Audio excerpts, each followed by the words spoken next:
Welcome back to Real Tech Talk in the auto industry, where we spotlight the innovators reshaping automotive retail, luxury performance brands, and customer engagement through technology. Today, we have someone who's really special. He's been pushing video based communication and he is leading the way. We found him and we were quite excited. So, long before the industry has really realized how badly it needed it, this guy has found it. So, we're very excited to welcome Sean Weaver, founder of CarFilm. Welcome, Sean. Thank you, Stephanie. I appreciate you having me. We're very excited, and we are just wanting to dive in to learn about you, your story, where you started, what got you here. We got to have the luxury of having a little chat before we got on our podcast, but I can't wait for our viewers and listeners to hear more about it and learn more how they can get engaged with you. Absolutely.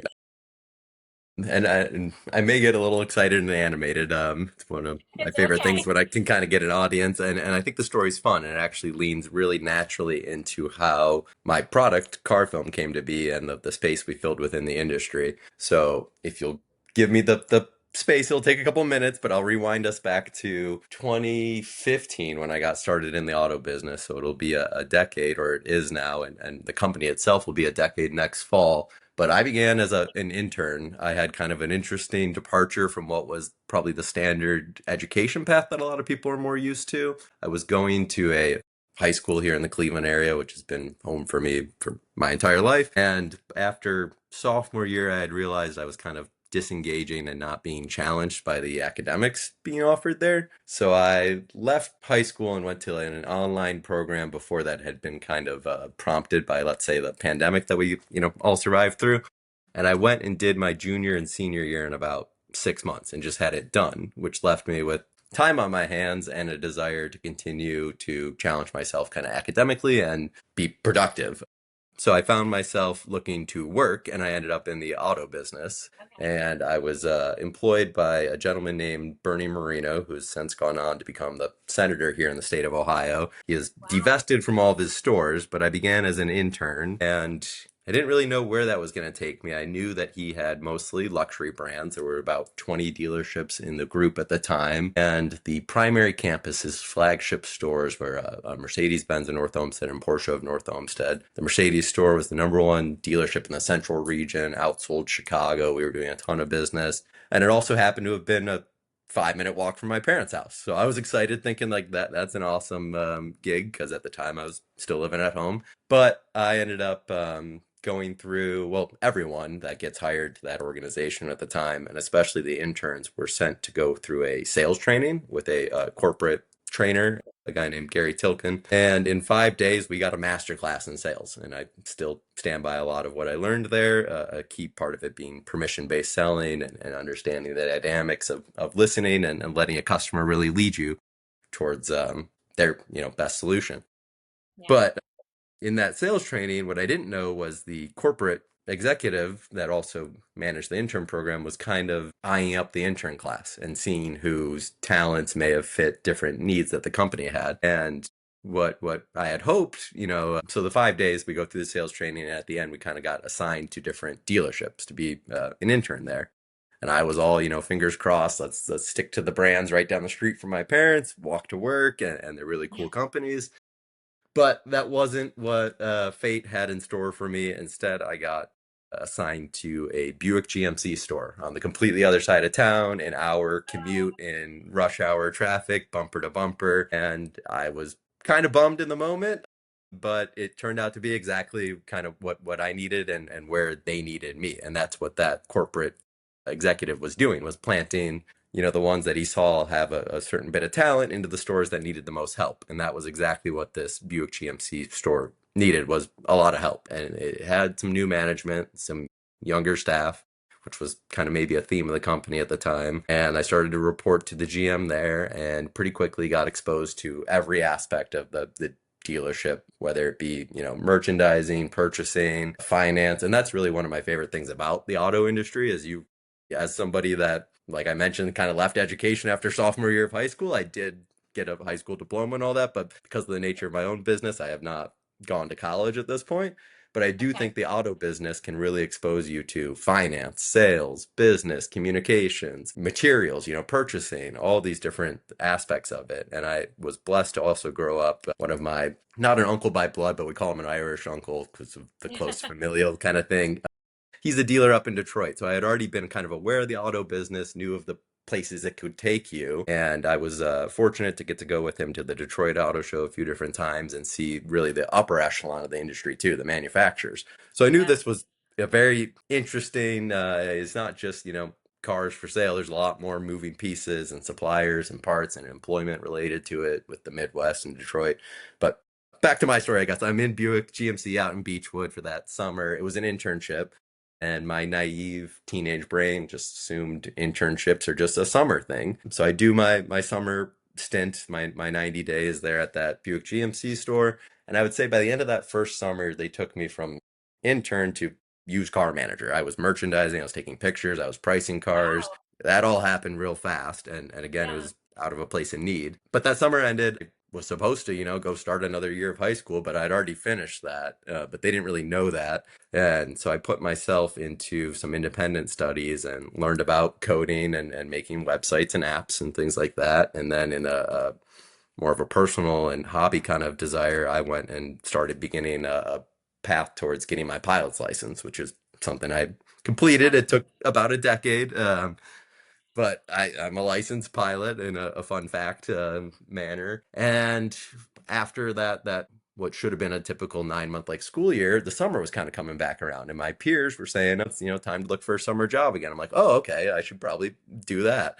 And I reached back out to that same group and asked, hey, are you guys doing summer interns again? And they were ecstatic to hear from me. They found it funny that I hadn't been at school. For they're like, we would have kept you for the 9 months that you've been away. Like, we really enjoyed working with you. We didn't know that you didn't have academic commitments to have to go back to. But regardless, they were happy to have me come back. And the second summer internship, I promise this is going somewhere. No, no, I'm excited for the build-up. All is good. Okay, gotcha. So I come back, and the gentleman was still there that had trained me, the Gary Tilkin, the corporate trainer at the time, and he had known that I was very successful with working with that Buick GMC store and had learned a lot of the different management kind of things with the industry. And he decided to, instead of putting me into a specific store or really even keeping me as an intern, he put me on the executive team, reporting as like a right hand man to our director of business development and traffic management at the time. Okay. Um, and that was a gentleman named Ben Pingree. And it was interesting because he had a background having worked at Sonic Automotive, one of the big publicly traded groups. Mhm. So he came with a different mindset towards data and process, and much more a numbers based kind of game, which I really enjoyed. And so I was reporting right to him, and he would assign me really interesting tasks, and pretty quickly, again, I think he started to see he's kind of doing more than just an intern. So they offered me a role as data scientist within like a month of that second internship. And to this day, I still have no idea what a data scientist is, what that meant, or You're like, whatever. okay, I have to look that one up. Yeah, I'm like, okay, sure. There's a little pay increase. Yeah. I did find some perks along the way. Like when I was out at that Buick GMC store the first summer, I was able to eventually plea for a gas card. I'm like, I'm driving all this way and stuck in traffic, and I learned I couldn't really do overtime because of the nature of internships, but because of the way the rush hour was, I was still coming in super early and staying super late, and they were willing to allow that. It just meant I was working for free for a lot of hours. Back to the second summer, I'm with this gentleman on the executive team. I'm a data scientist, and about 2 weeks after that promotion that happened, the executive I was reporting to went to Bernie, the owner, and explained how he had to step away from the position. He had to go back home to North Carolina where there were other things going on. And he recommended me at 17 to become director of business development and traffic management, which was the direction that it went. About 2 or 3 days later, I was in a meeting with the owner of the group, Senator Marino, and Ben, gentleman that whose job I was being promoted up to, and we reached an agreement, and I took the title and maybe not the pay because I still was this 17. I get what was going on now that I'm my own business operator and Changing owner. it. Yeah, I did get other perks. I kind of found my way into being allowed to use demos, but then that kind of ended when they realized Sean has to be 18 to be on our insurance policy. I'm like, so it got very interesting very quickly. I'm, up in the top of the org chart with thousands of people below me, and I can hardly drive. I just got my license a year and a half ago. But part of that role, and this is how we get back to CarFilm and the beginning of my entrepreneurial, well, that's not fair to say my entrepreneurial journey. That's been going on since I was 8 when my cousin and I would start little businesses. I was the kid that would go down the neighborhood street and paint the numbers on your end of your driveway for a couple bucks if it meant I was employed or self-employed. But I'm in this new role. I'm director of business development and traffic management. We have 25, 30 different brands we represent at this point. We're Ohio's largest auto group. And part of what my responsibility became was mystery shopping our own dealerships. This was Okay. a concept that Ben had created originally, the gentleman I replaced, but I expanded on it to also include a bunch of our competitors in the different markets we were in. We were in Cleveland, Cincinnati, Boston, Miami, and we would, put our couple stores in from each of those cities, but then I would go pick another 10 of the top Yeah, that's competitors we would smart. deal with. Exactly. And every week I would go generate a fake name, fake email, fake phone number. And this was to kind of kill a lot of birds with one stone. I was taught that the reason we were doing this, and again, it makes a lot of sense now that I look at it from the future kind of backwards. Back then, if you can rewind and remember it, CRMs really were built around like honesty. You just had to hit complete that you did it. There was not this telephony and AI and every call recorded and some bot looking at it. So we trusted our guys, but trust and verify every week. And they knew this. It was well known throughout the company that at any given point you could be getting mystery shopped by an OEM, which I think every dealer should constantly be aware that their boss, the manufacturer, well, everyone's boss is the customer, but Yeah, their yeah. supplier, the manufacturer, is shopping them regularly. That was partially where we got the idea from. And then we would do our own internal shop. And I thought I would become, public enemy number one because I'm the guy that's taken up, a half hour of their time. And at the end of this mystery shop, I would generate this scorecard, this report card, and it was pretty blatant to who did well or poorly. It was, a Yeah. green, yellow, red kind of situation. And the name of who worked the lead was put right in the center of it. And, I finished my report, would send it to the owner of the group. He would take a couple minutes to review it.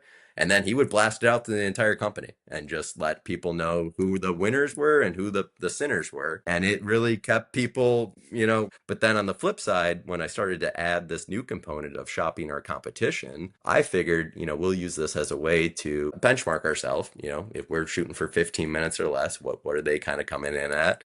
And also discover if there's anything new or neat or just a change in the practice that we should be aware of. And that's how I discovered video, and that kind of took me on my whole journey. But before we go down that path, there was another really neat thing that, again, progressive owner, and he had a bit of fame within the industry, within especially our region.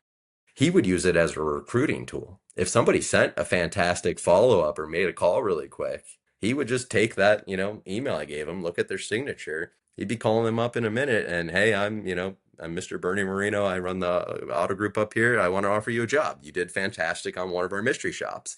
And then, of course, they're going, you're that customer? I thought I was selling a car, but it worked out. We got some of our best talent that way.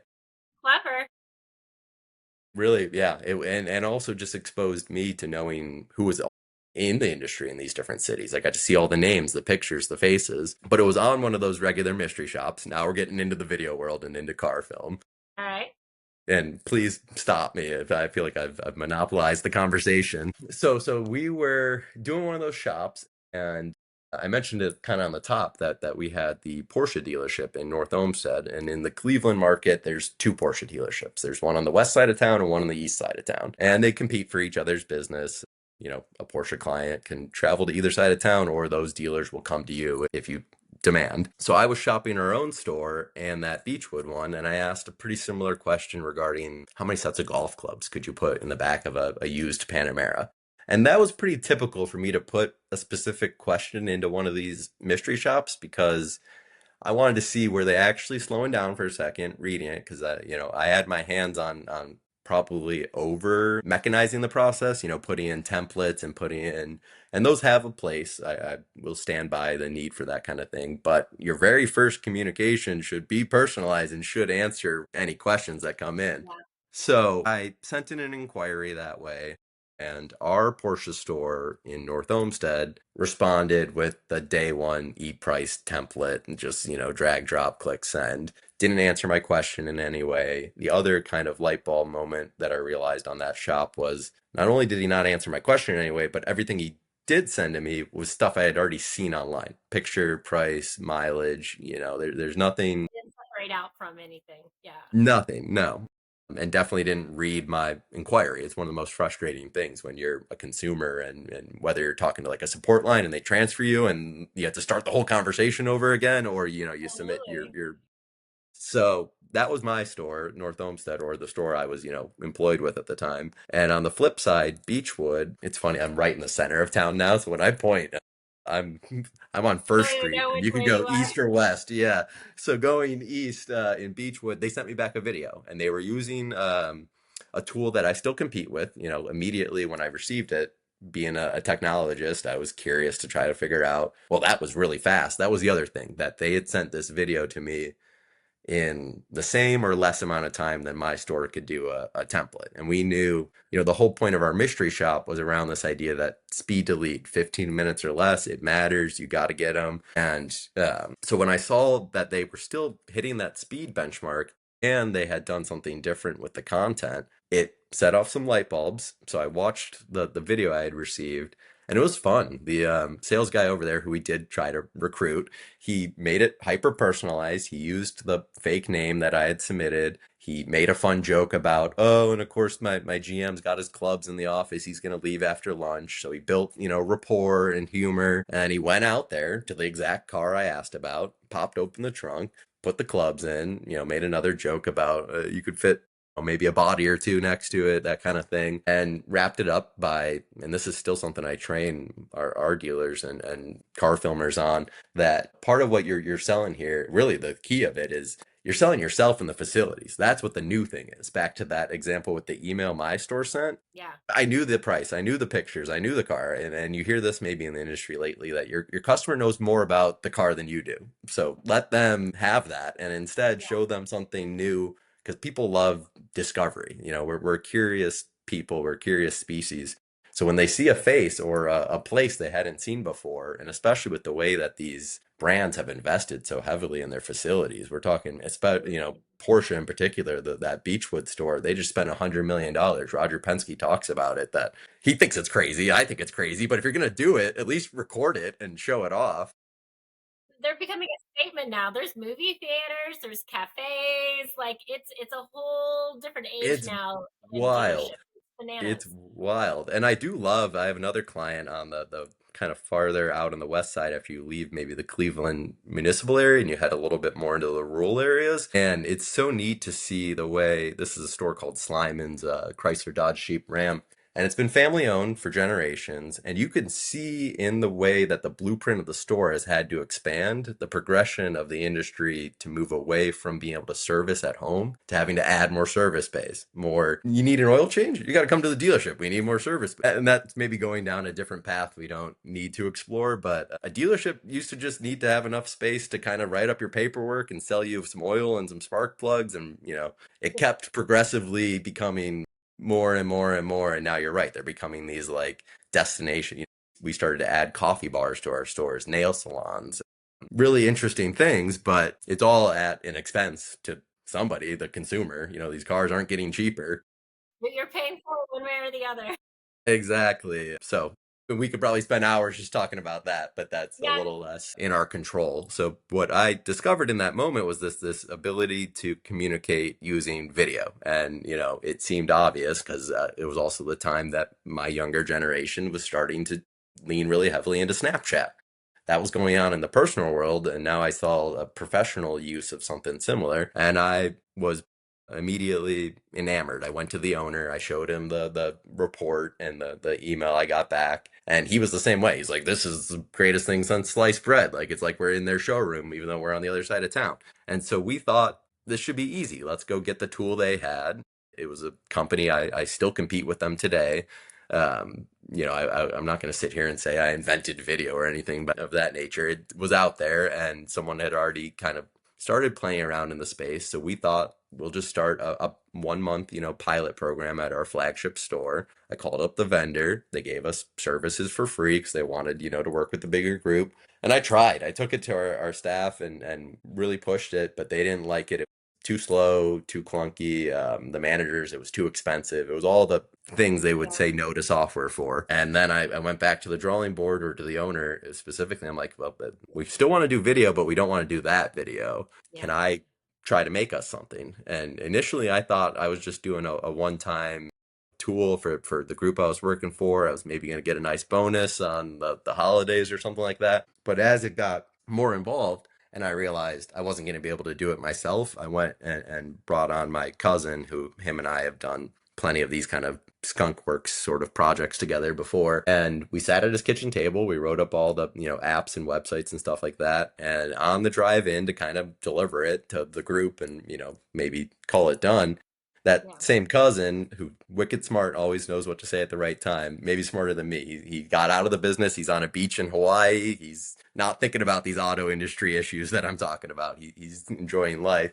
But he called me and said, "Don't just give it to him. Don't get a one time. Make him a subscriber." And that was kind of relatively new thinking too at the time. At least Yes. in a personal world, I get it now that business has long had retainers and contracts, but if you rewind 10 years ago and you're just kind of an average consumer, subscriptions, maybe Netflix was starting to get us to think about it, but that was new. Now, again, business has had it for much longer, and I needed to hear that quick new thought or new direction. And I went in, and instead of giving it away, kind of, we turned it into, well, hi, Mr. Customer, you'll be our first subscriber. You have 20 stores, $500 a store, times all these rooftops, and we'll do that every month. And that created the business from basically, bootstrapped. It was never some grand venture or something that it was two cousins at a kitchen table making something for their boss that became a product. And since then, we've worked with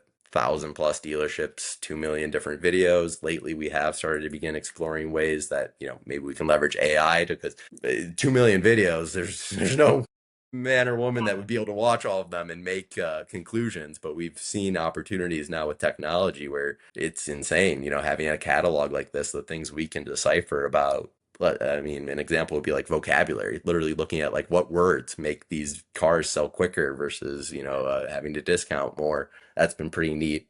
With one of our pilot stores, we recently did something like that where the management gave us a set of words they want to promote and words that they want to get like a red flag if anyone ever says it. I'll use Yeah. cheap as an example. They don't want their staff using the word cheap. And if they say them in a video, we can detect that and let them know using, these new tools we have. So in a long-winded way, that's my story. That's how CarFilm began. It's been 9+ years now with the entity itself, but like I said, easily a decade and then some in the business. I mean, heck, I was going to those Detroit shows when I was maybe 12 or 13, so it's been my lifetime.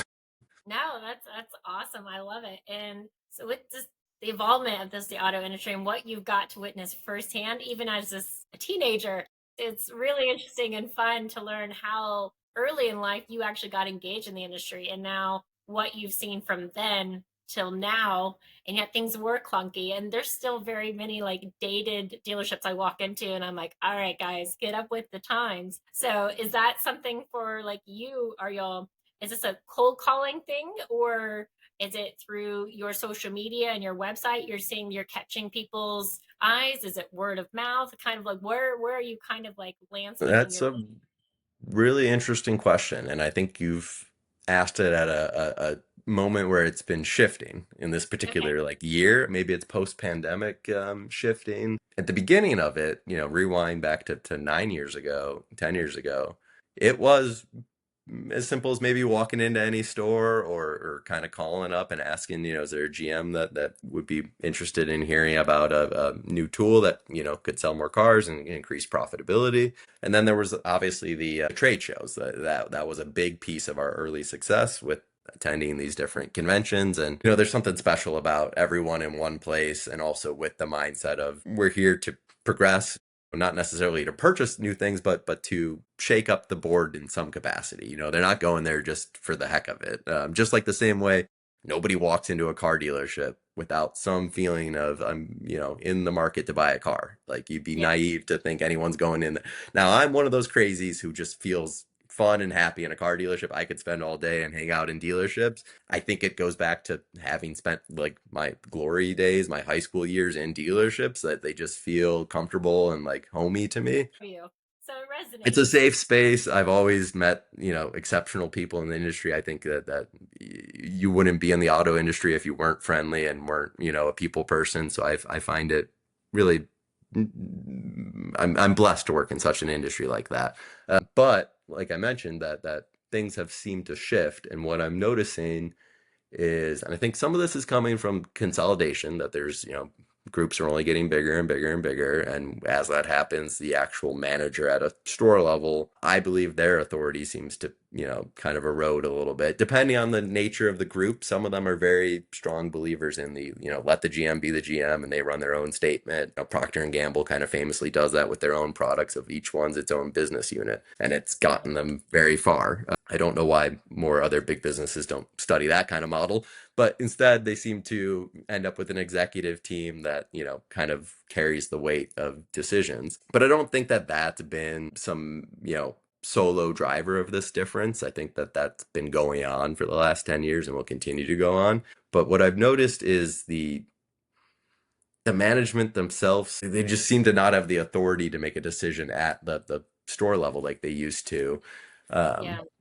Or maybe they also think that I had a GM recently put it to me this way, that with the way social media and info is just so widely available now, um, it's hard for them to feel like there's something new walking in the door. They kind of assume that they've seen it all and they want to naturally come to the, and that's what we have found, and we've leaned into it in the last only 60 to maybe 90 days, embracing social media and influencer type marketing and Okay. just putting the message out there, and then they come to us, which is a completely different flip. And obviously desirable for any business. You'd rather have people, that up bus showing up with interested parties. And so that's been our new direction, and it's been working phenomenally. And at the same time, I have still tried, because if I have kind of a blank afternoon, I just go drive up to dealerships, because it's kind of neat. Yeah. I feel like you get the best feedback that way, because we'll happily take a no if it's a no, but why? What would you want us to do differently? Is it the price? Is there another tool that's doing something better? And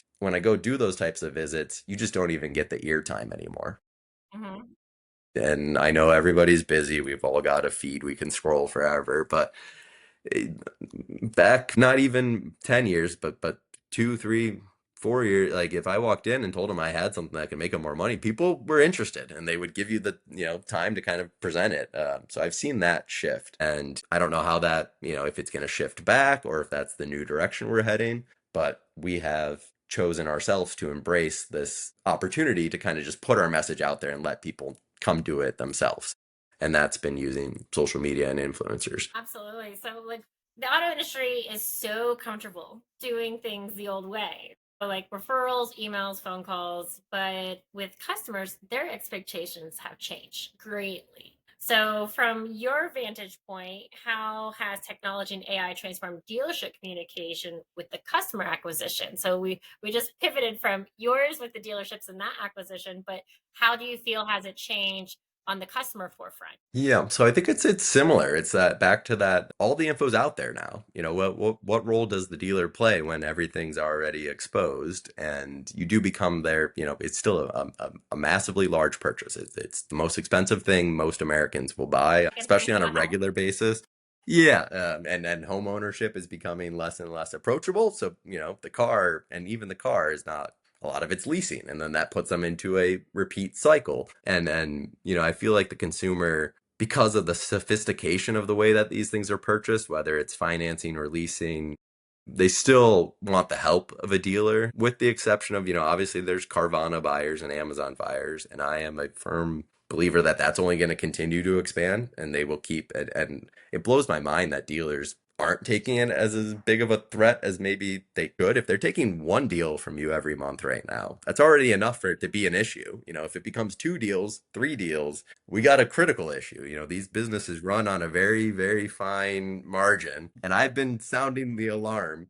So that's a big part of, and phase two of my company is rolling out a huge suite of tools to make the local dealer be a nationwide dealer. They have to be able to sell cars Okay. to each Yeah. corner. Yeah, but the way the consumer can shop the whole country, we are hurting ourselves by not being prepared to sell to the whole country and not thinking that way as if I put on my franchise dealer hat right now. And Yeah. I know the manufacturers have their PMAs and their, your target market, and they even will, slap your wrist for trying to advertise outside of your area. But if the ship has sailed and people are shopping the whole country, you need to be there and know how to communicate with them. And I'm standing by that video is the method to do it. And our future is imagine a shopping app that looks and feels just like TikTok, but all the videos are cars actively for sale. And as you scroll through these cars, the first time you open it, we'll serve you an F-150 because that's America's top selling model. Now, if you made a profile and we can buy what you drive now, like know the data,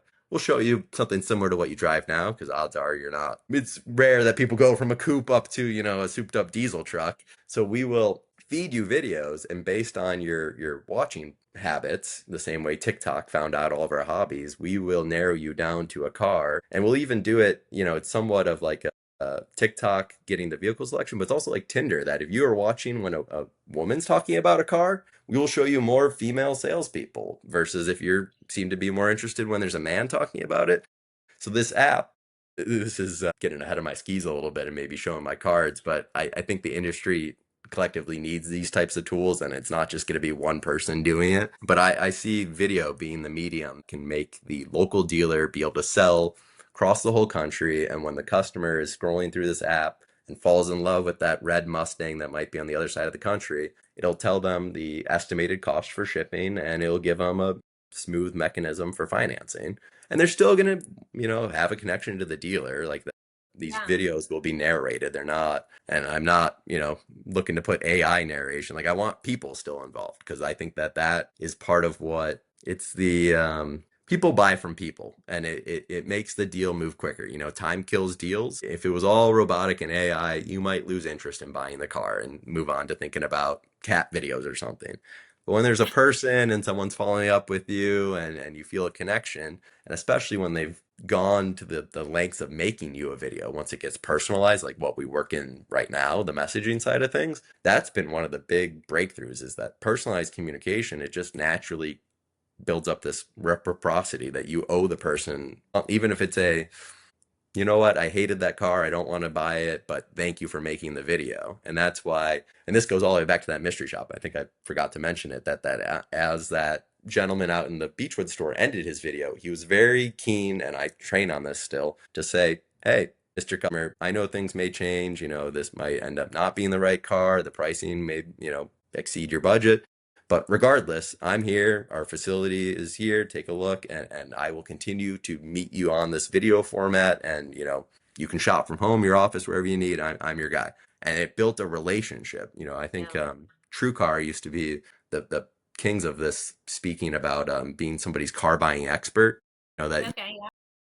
you would have this knowledge of being certified with TrueCar and be able to like look at market wide data, and you would pitch yourself as their car buying expert, and that regardless of if this is the right car, you're the expert that has the info to help them because Yes. that stuff can change, but you want them to stick to you and your dealership. So I still train on that, but that's what I think's happened is that the same way the dealers can see and learn about all these tools without actually needing a rep to walk into their front door, the customers can learn and do all of the discovery on the car without the let's plan a Sunday and go drive around dealership lots and look at stickers, and that used to be the standard. Yeah, Now they're it doing used that to all be like the online. thing people did, but now it's time is money, and money's time, and we all want it easier, and we all want it now. We all wanted it yesterday.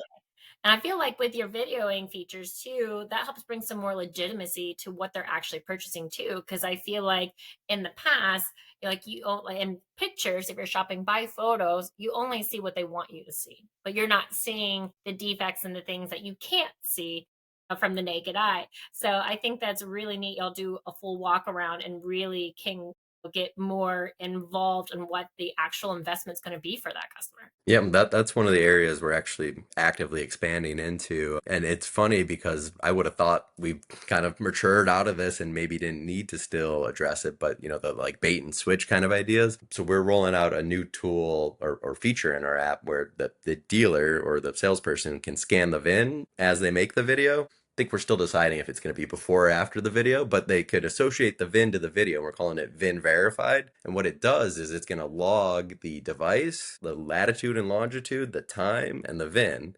And it turns this video from, is that really the car? And was it at their Yeah. dealership? Or are they making this at some, is it at an auction? And we've had lots of different questions asked before of like, oh, is this at a sister location? So by putting this check mark in the corner, like how Twitter, puts like a verified thing, we're going to allow the viewers to just roll over and know exactly when, where, and how the video was shot. And my larger, goal with it is we're going to maintain history records. If you wanted to see what your car looked like a year ago, we might have a Yeah. video of it from then. As long as we kept the VIN and the time, we can show you, where it was and what it looked like. And I think that even lenders and insurance companies might be interested in seeing true moving pictures, not altered website pictures. Now you see all these Yeah. dealers moving to like those background remover type tools. Who knows if they have the car or not? That could be at, an auction site and they've just superimposed their dealership behind it. So we're going to make that true and transparent by having this check mark ride along with the videos. And then we'll see where we can expand. Imagine a future Carfax where you could see, oh, there was a video at this time. That's all I'm thinking. I'm like, this is like the next gen Carfax. So you kind of set me up for my next questions. What role? I mean, it sounds like a role does AI currently play inside CarFilm, and how are you leveraging automation, analytics, and personalization to help your sales teams perform better in the future here? Yeah, it's a really neat spot, and it's one we're actively debating internally, might be the right word. Okay, Our fair. mantra from the beginning was to study and really steal all the best things we could from Snapchat and to still maintain the standards we had established prior to injecting video, that speed mattered. And for speed, and really when it comes to app design or really any technology, you're trying to remove as many buttons and distractions. A focus here, and Snapchat did it brilliantly by having their app open right to the camera, and you just immediately are in content creation. And it also puts your brain right into that mode. You can swipe to other directions and get distracted with things. So we built our tool that way too. And we've experimented with implementing some AI tools, whether it's like a suggested script or using tools that like could auto inject stickers into the videos and stuff like that. But what we've discovered every time is it just slows down the process and injects more opportunities for the creator to second guess themselves, and kind of what ends up being the outcome is they overly produce these videos. What we were going for was you show you. I want to meet Yeah, Stephanie, you want not to get those Stephanie's AI. rawness. Yeah. Yeah, and that's what all the our viewers, we do some surveys with the actual, customers, these car buyers that receive these videos. And every time when it's, an example of here's an edited video with closed captions and stickers and all that versus here's something we just made in a minute in the back, they always prefer the kind of rougher copy that it shows personality. It feels like something they can make themselves. It's not to say that you don't need, well produced things for marketing and up on like your YouTube channel or your TikTok or running on your, TV ads. But when you're talking to a person, like, have you seen me stop this conversation to go, I need to pull up my AI and readjust? No, it is just people to people. And again, people buy from people. Now, on the flip side, though, from a management perspective and from a big like right now, as we've been talking for this hour, there's been probably 1,000+ videos made by my dealers, all across the country, or our dealers working together. I can't watch them all. Nobody can watch them all, but AI is, and we are finding neat trends, and then we suggest that stuff. So it's almost like we're keeping the AI internally and contained, and we are being careful in how we disseminate the info that it produces because we don't want it to affect the mindset that you are just capturing a moment as it's happening and sending it. The preservation of that, I think it's brilliant. And like you just said, there's a time and place for it all. I believe AI is really helping with the follow up, follow through, the scheduling, stuff like that helps elevate the experience.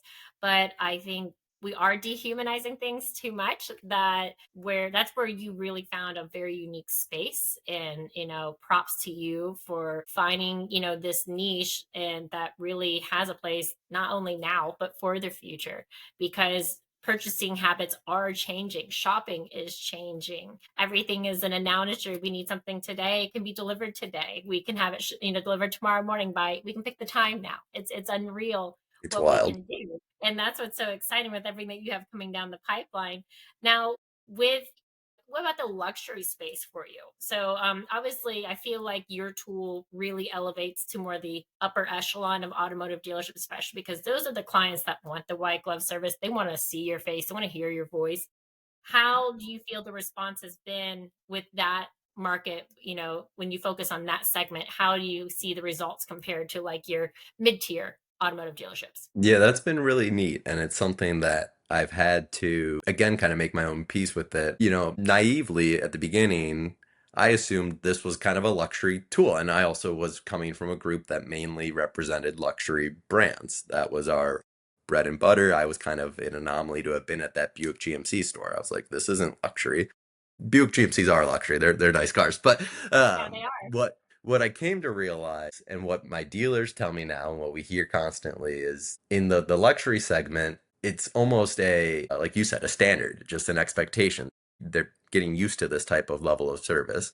And so if you're not doing it, you're doing yourself a disservice. But then what we really discovered was when we work with those more mid, economy brands and volume brands, that's where the fuel from the fire, or the nitrous, seems to go off, that like their customers are blown away, and those customers are also more likely to be shopping competitors.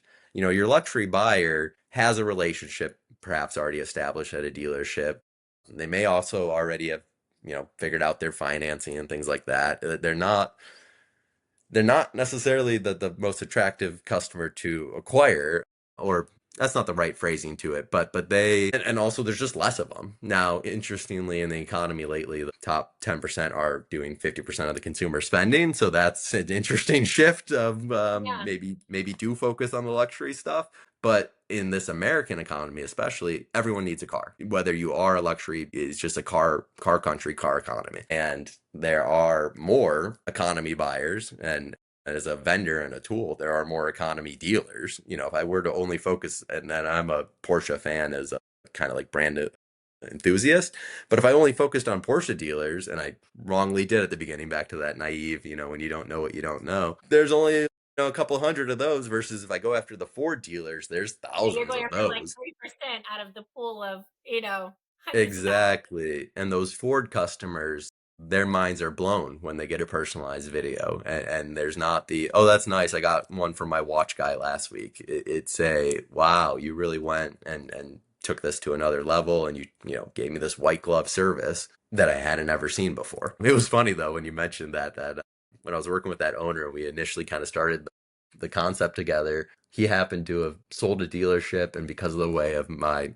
personal interest in aviation and hobby and stuff like that, I told him about how, oh, you could go buy a jet and there's this accelerated depreciation, yada, yada, yada. And lo and behold, the next day we were jet shopping. I was like, whoa, this, like, when you're young and that stuff becomes real, you're like, oh, this isn't just idealistic, like dreaming. This is real. Like you can reach this level of success. So I got to see that firsthand. But then it was so funny because the guy sent back sideways pictures and all this, lackluster follow up. And the owner of the group immediately responded, "Make me a video, try this app." And all of a sudden, we had planes being recorded, and that still goes on. We've stumbled into a couple other industries, but I am pretty set on staying automotive focused. That I think there's way too much opportunity in the auto space not to make that our primary. But that's just But I a do side think tangent. private jetliners, the aeronautic industry, marine, and automotive, they all kind of go hand in hand, especially when you're going on the luxury side. Because usually, if you're going for the upper echelon vehicles, you more likely have a toy, and Yeah, whether it I'm be convinced. historical or for that. And going after the meat and potatoes of the vehicle industry, I love that you are giving the everyday middle class a white glove experience, because we do kind of tend to get overlooked. And but we're the workforce. We're the ones, are cycling through cars every 2, 3 years because we're putting the miles on them. And we're the ones that are not educated enough to protect them. We're not educated enough to really shop and really understand what we're purchasing. So I feel like, again, going back to that validity of what you're able to offer that space, it's going to be really exciting to watch that grow even more. It's been exciting. And it's also been really enthusiastic for me and my team that naturally, as these different platforms outside of what we do, like let's use Instagram Reels or TikTok or YouTube Shorts, have made video just a more common piece of culture, I guess, lately.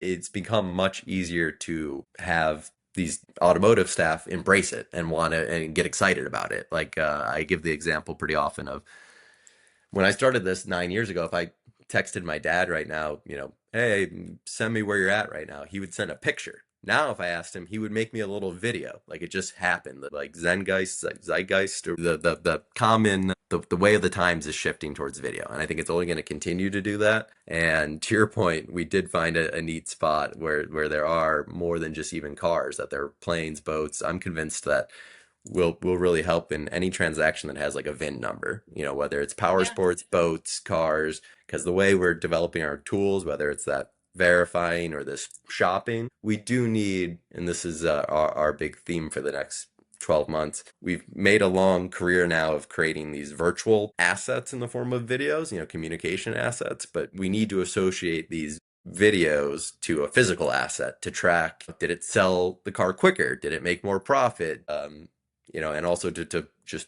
make it more enriched, that we can put things like mileage and other stuff into the video if we associate it with the VIN. It's just been that balancing act of I don't want to slow down the process too much along the way. Now, so fast forward 3 to 5 years, what do you think? What does AI powered customer engagement look like for dealerships between automated, video generation, predictive customer behavior, AI SDRs? What do you feel? And we can focus on you. So car film, or we can focus on the whole. What do you think the next 3 to 5 years really look like? From to think what you accomplished just 10 years. The really crazy thing with the AI boom and tech boom and everything that's going on, you're kind of leading it already by doing this video interaction. What do you foresee? Because I really want to hear your perspective, especially Yeah, that's coming from, fun.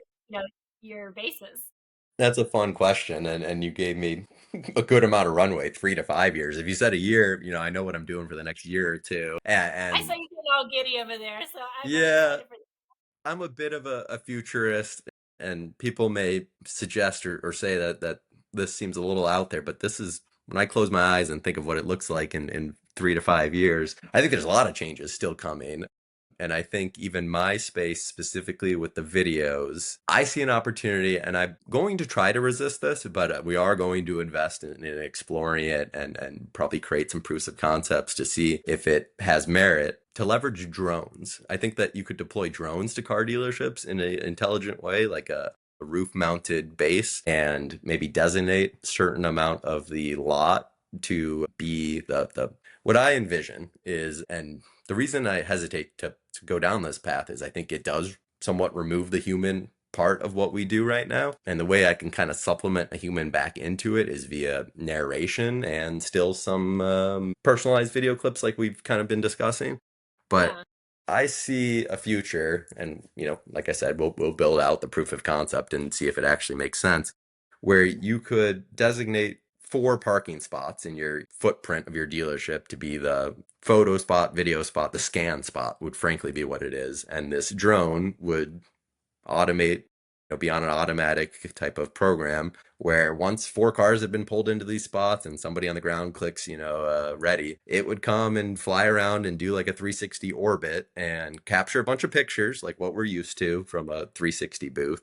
But it would also do what's called SLAM, simultaneous locating and mapping, to do photogrammetry, which is it would take all those pictures, and we're talking thousands of pictures, and it would also take Yeah. data points from lasers and things like to generate a 3D model of the car. Not just Okay. a That's where 3D I was thinking model. you were going. Yeah. Yeah, and these exist, when the car came off the production line at whatever factory, they had a CAD model of what they created. But that was the new car on that day from that assembly line. And even that car in the assembly line might have got scratched, and then that CAD Yeah. model is no longer accurate. So I see an opportunity to use this type of technology to create in the moment, 3D models of used cars. And then you also, capture a motion video at the same time.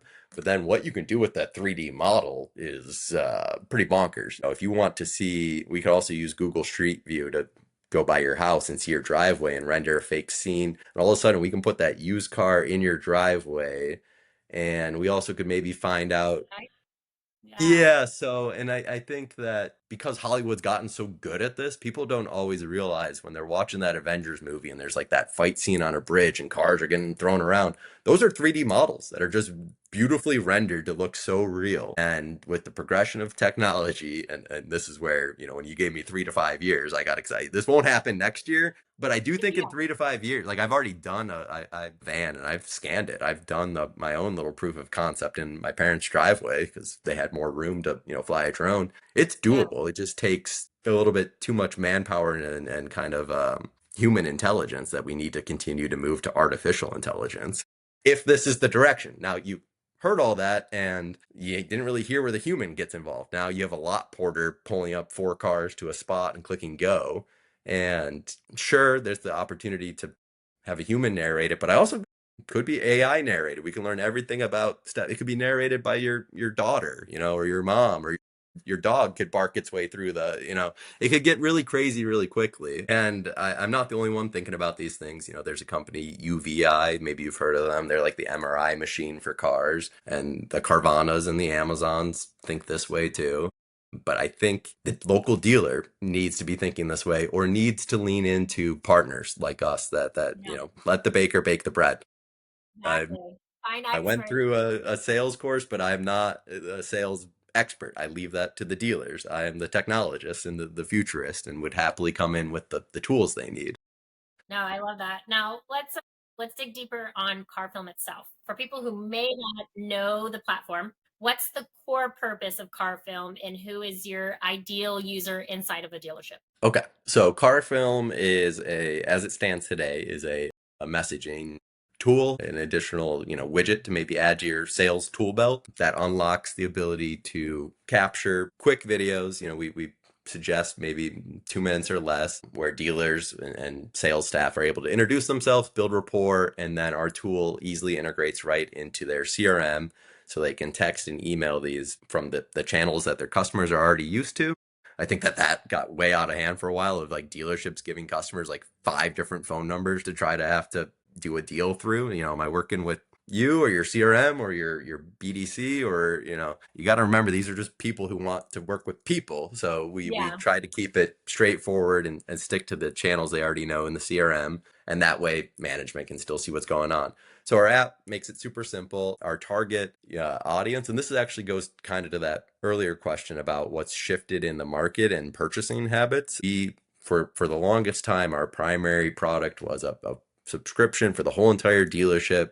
Management needed to kind of elect to subscribe. There was a little bit of code that had to go on their websites, and we still do that, and that's our core business. But this year, in that past kind of 60 to 90 day time frame, we've rolled out a product that is direct to what I call it. There's, B2B and then there's B2C. I'm thinking of it as kind of like B2P, business to professional. It's like this new middle category because the business isn't making decisions as quickly as it used to or embracing technology, but there are professionals that are willing and able and ready to try new things, and now we are selling a plan individually to them, as in like, oh, we can't get your GM's attention, but you want to sign up, great, come on board. It's $29.99. It's our most affordable way to get on the platform. They get basically the same suite of tools without maybe the same degree of reporting and ability to lean into, like, they don't get an account manager that's going to be doing a monthly checkup on them because they are their own manager at that point. So Okay. it's a bit of a different offering. We find that we really like working with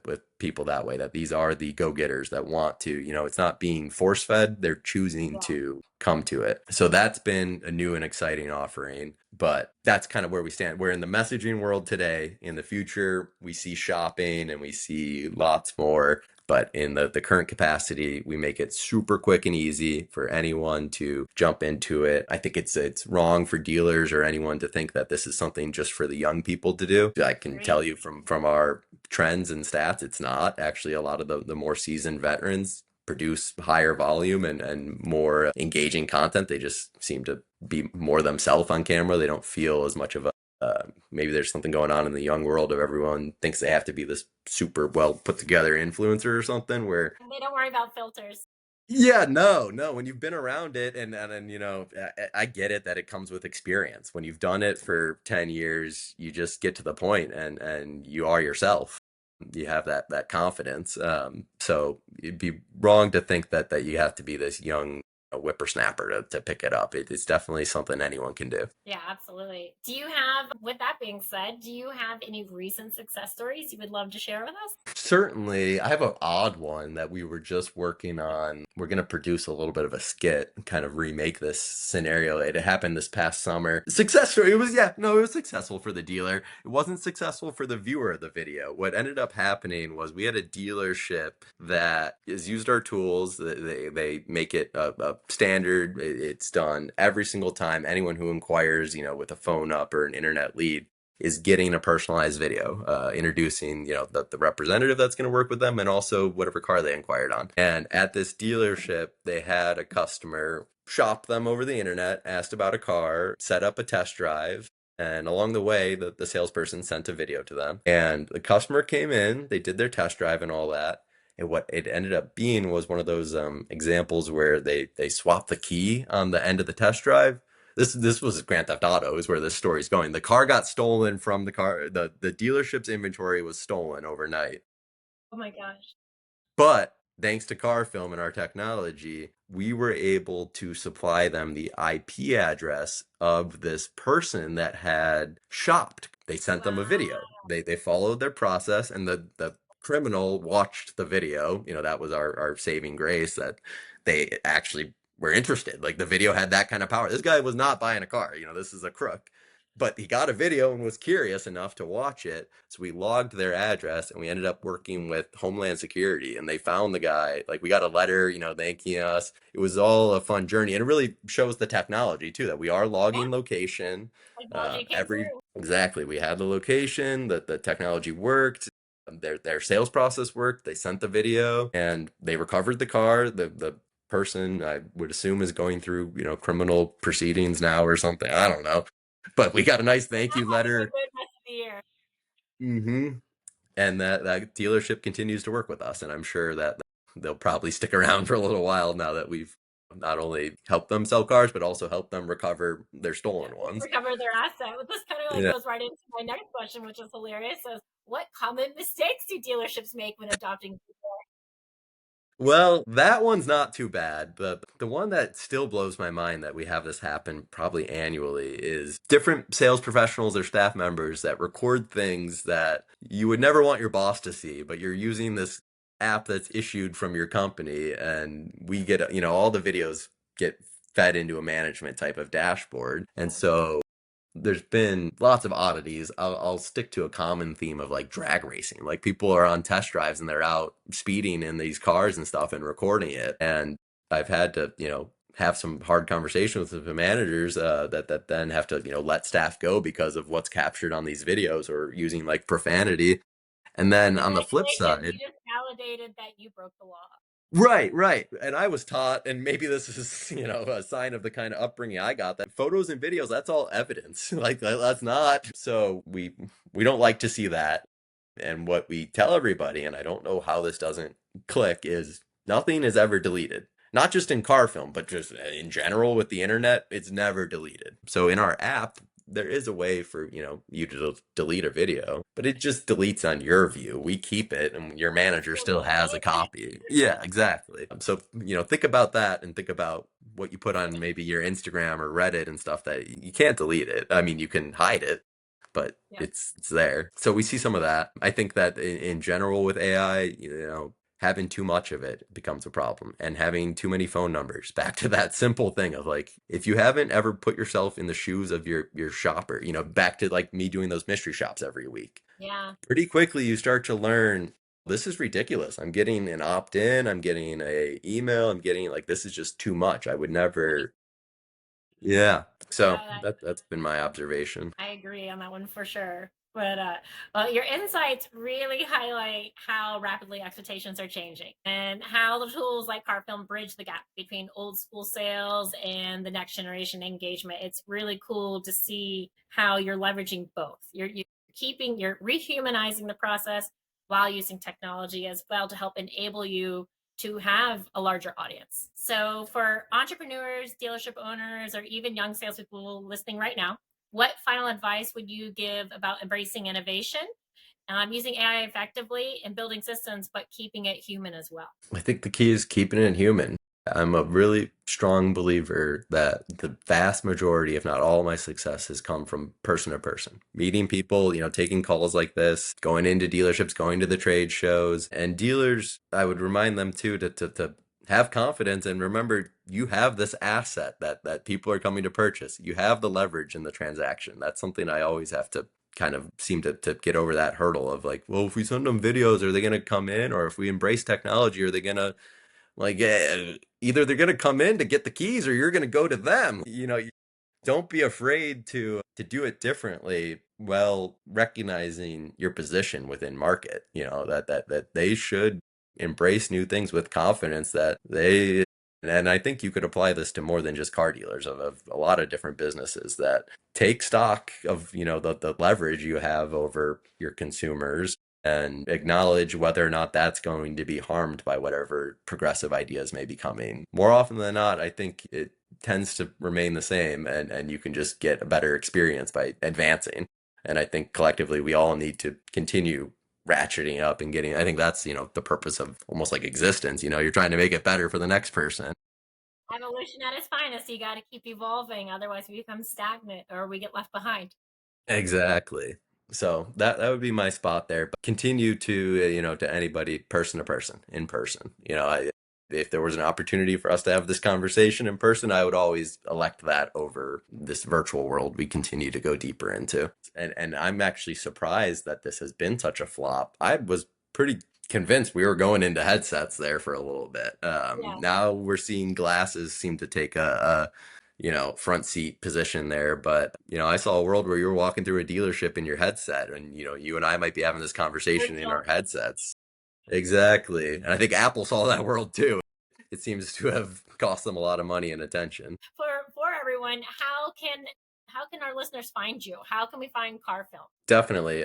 We have our website. That's getcarfilm.com, GETCARFILM, or we're real simple phone number, 855 CarFilm, which is funny enough that it's 855 345 678.